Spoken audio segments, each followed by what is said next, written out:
Hello friends, तो चलिए हम स्टार्ट करते हैं अपना। ये देखते हैं कि हम आपसे कोडिंग किस तरह से करेंगे। तो सबसे पहले देखिए, मैंने अपना यहाँ पर डेव C++ कंपाइलर ओपन कर लिया है। किसी भी कंपाइलर पे आप कोडिंग कर सकते हैं, चाहे विजुअल स्टूडियो कोड हो उस पर आप कर लीजिए। सेम टू सेम कोडिंग रहने वाली है।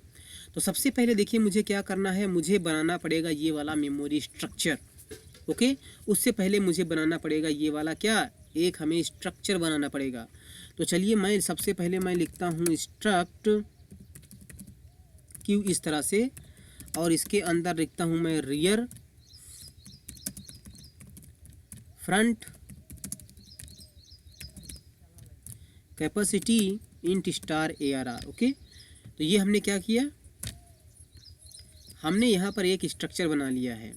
अब मुझे क्या करना है कि इस स्ट्रक्चर का एक वेरिएबल बनाना है। यहाँ पर ये वेरिएबल बनाना है, इसका एड्रेस कहाँ रखना है, इस क्यू में रखना है ना। ये एक पॉइंटर वेरिएबल होगा, ये मेन फंक्शन के अंदर होगा। आपने स्टैक में भी देखा था इसी तरह से। तो पहले मैं मेन फंक्शन में स्ट्रक्ट क्यूवी स्टार क्यू का एक वेरिएबल बनाता हूँ और इसमें मैं शुरू में नल रख लेता हूँ। ओके, और अब मैं क्या करूँगा कि इतनी सारी मेमोरी, ये वाली जो मेमोरी है, मैं इसको दिखा रहा हूँ यहाँ से, जो इतना वाला पार्ट है मेमोरी का, इसको मैं डायनेमिकली बनाऊँगा मैलाक की सहायता से। तो मैं उसके लिए एक फंक्शन बना लेता हूँ। ओके, और क्या करेगा वो, मैं मेमोरी क्या होगी, क्रिएट होगी, और उसका जो एड्रेस होगा, कौन सा वाला एड्रेस, इस वाले ब्लॉक का एड्रेस वो रिटर्न होगा, है ना। क्योंकि इस वाले का एड्रेस तो मैं इस ARR में रख दूंगा, तो इस वाले ब्लॉक का मुझे एड्रेस क्या करना पड़ेगा, रिटर्न करना पड़ेगा। तो बेसिकली मुझे ये वाली 2 लाइन लिखनी है जो मैंने पिछले वीडियो में आपको बताया था। तो इसका रिटर्न टाइप क्या होने वाला है, स्ट्रक्ट क्यू स्टार, है ना। और मैं इसका नाम रख ले रहा हूँ क्रिएट क्यू। ओके, और इसमें मैं क्या करता हूँ, लेट से मैं कैपेसिटी पास कर दूंगा। कितनी कैपेसिटी का मुझे अरे बनाना है, वो वाली मैं कैपेसिटी यहाँ से पास करूँगा। तो इस अरे का कैपेसिटी क्या है, 5 है। तो मैं यहाँ से 5 पास करूँगा उस फंक्शन को। ओके, तो सबसे पहले मुझे क्या करना पड़ेगा, मैलाक को कॉल करना पड़ेगा और उसमें size of struct Q pass करना पड़ेगा। तो एक वेरिएबल इस तरह से बनेगा, उसका एड्रेस रिटर्न होगा। तो मुझे उसी टाइप के पॉइंटर वेरिएबल में लेट से पी में मैं स्टोर कर लूँगा, है ना। और अब मुझे क्या करना है, यहाँ पर जो इसका रेयर और फ्रंट है उसमें -1 रखना है, कैपेसिटी में जो कैपेसिटी की वैल्यू पास की वो रखना है, और इस ARR में एक अरे बना के उसका एड्रेस रखना है। ठीक, तो मैं P का जो रेयर है, देखो यहाँ पर वो सजेस्ट कर रहा है जो रेयर है उस पर -1 रख दो, P का जो फ्रंट है उस पर -1 रख दो, P का जो कैपेसिटी है उस पर कैपेसिटी रख दो, है ना, जो हमने कैपेसिटी पास की है ये वाली कैपेसिटी। अदरवाइज़ मैं इसका नाम चेंज कर ले रहा हूँ, कैप रख दे रहा हूँ।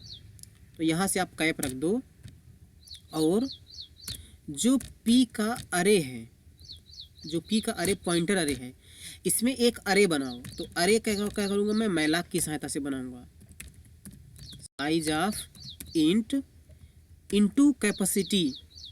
चाहे मैं कैप लिख दूं यहाँ से, क्योंकि कैप की वैल्यू भी वही होगी जो इस कैपेसिटी की वैल्यू होगी, है ना। तो मैं यहाँ से कैप नहीं लिखूँगा, मैं लिखूँगा क्या, P एरो कैपेसिटी, है ना। तो और इसको मैं क्या करूँगा, इंटीजर टाइप के एड्रेस में टाइप कास्ट कर लूँगा। इस तरह से हमारा काम हो गया। और मैं यहाँ से क्या करूँगा, रिटर्न P कर दूँगा, है ना। तो P रिटर्न हो जाएगा। तो क्या था यहाँ पर, मैं आपको बताता हूँ। एक P वेरिएबल था, ये एक P वेरिएबल था, P वेरिएबल जिसमें किसका एड्रेस था, 5000, इस वाले का एड्रेस था। यानी कि जो P था वो इसी वाले को पॉइंट कर रहा था। जब हमने P को रिटर्न किया तो P का 5000 इस क्यू में आ गया, इस वाले क्यू में आ गया। ये क्यू कहाँ है, मेन फंक्शन के अंदर है ना। रिटर्न किया हूँ। अच्छा भैया मेन फंक्शन मैंने कॉल नहीं किया है, तो मैं मेन फंक्शन के आऊँगा, अंदर आऊँगा और क्रिएट क्यू फंक्शन को मैं कॉल करूँगा और यहाँ से कैपेसिटी मैं 5 पास कर रहा हूँ। आप ये कैपेसिटी 5 यूजर्स इनपुट लेके भी पास कर सकते हैं। ये फंक्शन क्या करेगा, रिटर्न करेगा, जिसको मुझे क्या करना है, क्यू में स्टोर कर लेना है। अब आप समझिए कि जो पी यहाँ से रिटर्न हुआ वो क्यू में आके कॉपी हो गया है ना, ये पी 5000 यहाँ क्यू में कॉपी हो गया। फिर क्या होगा कि जैसे ही ये लाइन का एग्जीक्यूशन हो जाएगा तो इस फंक्शन का काम इंड हो जाएगा। तो इस फंक्शन के अंदर जो भी वेरिएबल एसएमए के हैं, जैसे ये कैप हो गया या पी हो गया या कैप और पी, ये दोनों डिस्ट्रॉय हो जाएंगे। जो वेरिएबल हमने मैलाक की सहायता से बनाया है, अच्छा हमें यहाँ पर टाइपकास्ट भी करना पड़ेगा, मैं कर लेता हूँ स्ट्रक्ट क्यूई स्टार। ओके, तो जो हमने वेरिएबल इस फंक्शन के अंदर मैलाक का यूज करके बनाया है, जैसे यहाँ पर और यहाँ पर, ये दोनों वेरिएबल की मेमोरी रिलीज नहीं होगी। बाकी जो वेरिएबल अदर हैं, एसमे वाले, कैप है, पी है, इनकी मेमोरी क्या होगी, रिलीज हो जाएगी, ये डिस्ट्रॉय हो जाएंगे।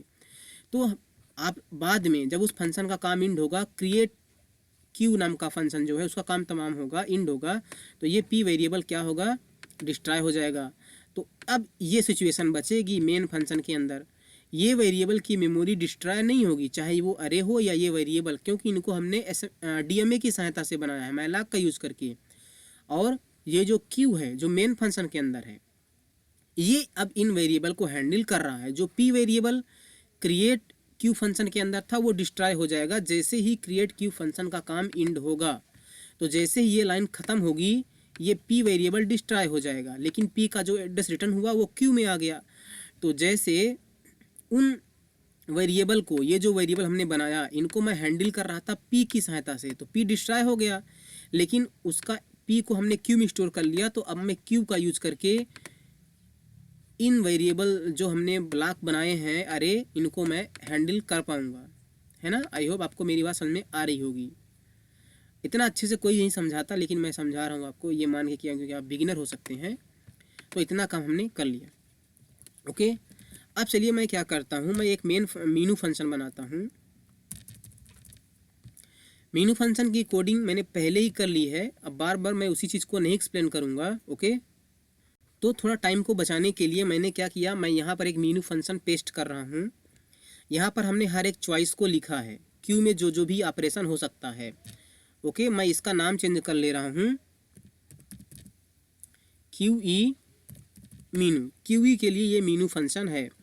फिर क्या होगा, इसके अंदर हमने चॉइस ली है और ये सारे ऑप्शन हमने रखे हैं, है ना। ये सारी चीज़ें मैं पहले ही बता चुका हूँ, सिंगली लिंक लिस्ट में भी, स्टैक में भी, डबली लिंक में, तो मैं बार बार नहीं बता चला हूँ।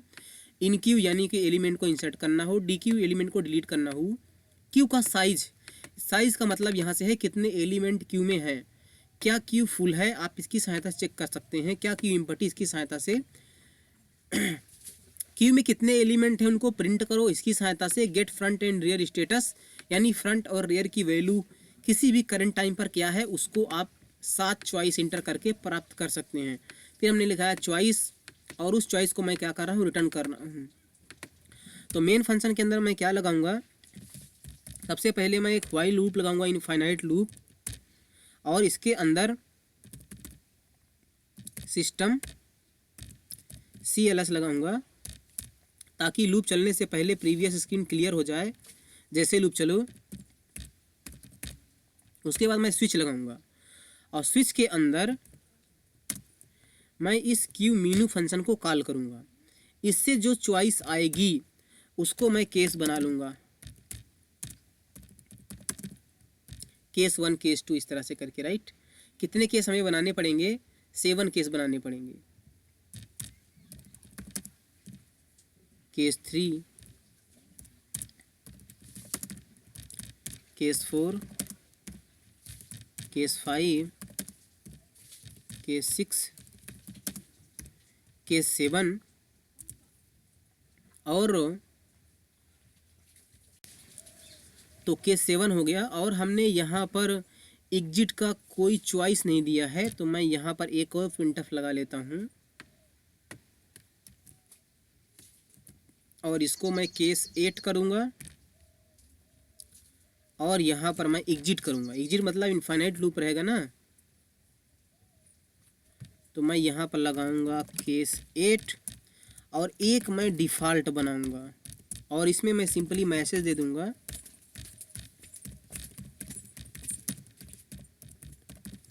Invalid choice. ठीक, ओके, तो इतना काम हमारा हो गया है।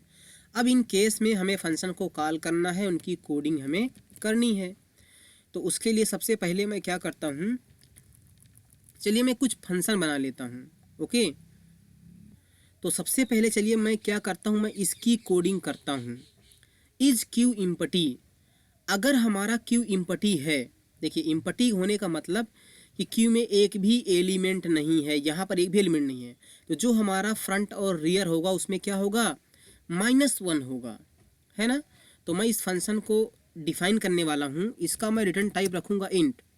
ओके, अगर हमारा क्यू इम्पटी है तो मैं 1 रिटर्न करूँगा, अदरवाइज 0। इज क्यू इम्पटी, और किस क्यू की बात कर रहे हैं, तो मुझे वो क्यू पास करना पड़ेगा, है ना। ये क्यू हमने पास कर दिया।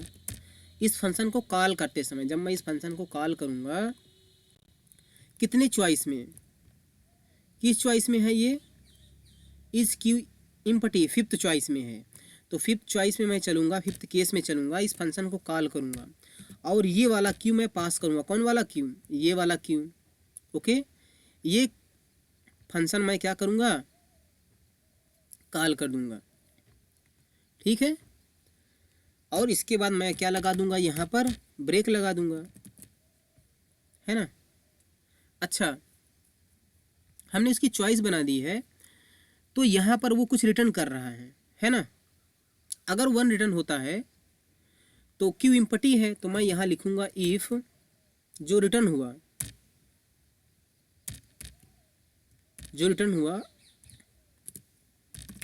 तो मैं लगाऊंगा printf line change Q is empty. Okay, ills में चलेंगे, लाइन चेंज, मैं नॉट इम्पटी लिख दूंगा। ओके, मैं यहाँ पर नॉट इम्पटी लिख दूंगा सिंपली। ओके, और फिर से मैं आता हूँ यहाँ पर, मुझे सिंपली यहाँ पर चेक करना है जो क्यू है उसका अगर फ्रंट और रियर -1 है तो हमारा क्यू इम्पटी होगा। तो मैं लिखूँगा जो क्यू है उसका जो फ्रंट रियर है इक्वल टू -1 एंड जो हमारा क्यू है उसका जो फ्रंट है इक्वल टू -1 है, तो यहाँ से रिटर्न कर दो 1, तभी हमारा क्यू इम्पटी होगा। इल्स में रिटर्न कर दो क्या, 0, है ना। तो हमने इस क्यू इम्पटी फंक्शन की कोडिंग कर ली, उसको हमने यहाँ पर अपने मेन फंक्शन में भी ऐड कर दिया है। तो जब भी आप ये 5 चॉइस इंटर करोगे आपको पता चल जाएगा कि हमारा क्यू इम्पटी है कि नहीं है। ओके, सो आई होप दोस्तों आपको ये समझ में आया होगा, एंड आपको मिलते हैं मैं अपने अगले वीडियो में। Thank you so much, bye bye.